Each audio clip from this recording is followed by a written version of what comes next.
சரியா 50 வருஷத்துக்கு முன்னாடி இந்திய வரலாற்றிலே கருப்பு தினம்னு சொல்லப்படுற எமர்ஜென்சி வர்றதுக்கு என்ன காரணம் தெரியுமா? 1971 ஜெனரல் எலெக்ஷன்ஸ். இந்திரா காந்தி அம்மையார் ரேபரேலி தொகுதியிலிருந்து போட்டி போடுறாங்க. தன்னை எதிர்த்த ராஜ் நாராயண் அப்படின்ற கேண்டிடேட்டோட 1 லட்சம் வாக்குகள் அதிகமாக எடுத்து ஜெயிக்கவும் செய்றாங்க. சிக்கலே அங்கிருந்து ஆரம்பிக்குது. ராஜ் நாராயண் இந்திரா காந்தியை எதிர்த்து அலகாபாத் ஹைகோர்ட்ல கேஸ் போடுறாரு. அவரோட கேஸ் என்னன்னா, இந்திரா காந்தி யஷ்பால் கபூர் அப்படிங்கிற கவர்மெண்ட் ஆபீசரை தன்னோட எலெக்ஷன் பிரச்சாரத்துக்காக யூஸ் பண்ணிக்கிட்டாங்க அப்படிங்கிறது அவரோட முதல் குற்றச்சாட்டு. அடுத்த குற்றச்சாட்டு, இந்தியன் ஏர்ஃபோர்ஸோட பிளேன்ஸை தன்னோட கேம்பெயின் பயணங்களுக்காக அவங்க யூஸ் பண்ணிக்கிட்டாங்க அப்படிங்கிறது. மூணாவது குற்றச்சாட்டு முக்கியமானது, மக்களுக்கு பணம் கொடுத்து ஓட்டு வாங்கிட்டாங்க அப்படின்றது.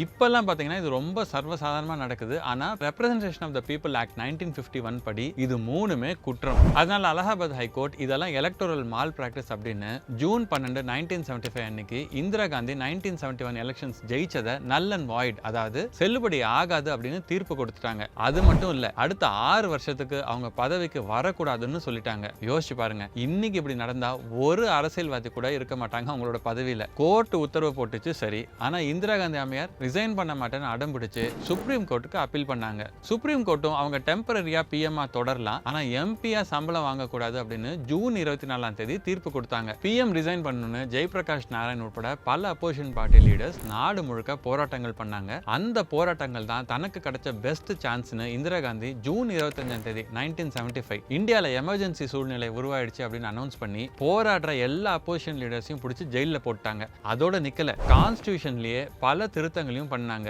அதுபடி ஜுடிஷியரி, அதாவது கோர்ட்டுகள், பார்லிமெண்ட்ல பாஸ் பண்ற சட்டங்களை கேள்வி கேட்கவே முடியாது. மாநிலங்களோட பர்மிஷன் இல்லாமலேயே மத்திய அரசு ஆர்மியை டிப்ளாய் பண்ணலாம் ஸ்டேட்ஸ்ல. கான்ஸ்டிடியூஷன் பிரியாம்பிள்ல முதல் முறையா சோஷியலிஸ்ட், செக்யூலர் அப்படிங்கிற 2 வார்த்தைகளையும் இன்ட்ரோடியூஸ் பண்ணாங்க. அது வரைக்கும் வெறும் சாவரின் டெமோக்ராட்டிக் ரிப்பப்ளிக் அப்படின்னு மட்டும்தான் இருந்தது. பிரஸ்க்கு ஃப்ரீடம் ஆஃப் ஸ்பீச் மொத்தமா ரெஸ்ட்ரிக்ட் ஆயிடுச்சு. யாராவது அரசுக்கு எதிராக ஏதாவது ஒரு ஆர்டிகல் போட்டாங்கன்னா அவங்க பிரஸ் லைசன்ஸையே பறிக்கப்படும் அப்படின்ற சூழ்நிலை வந்தது.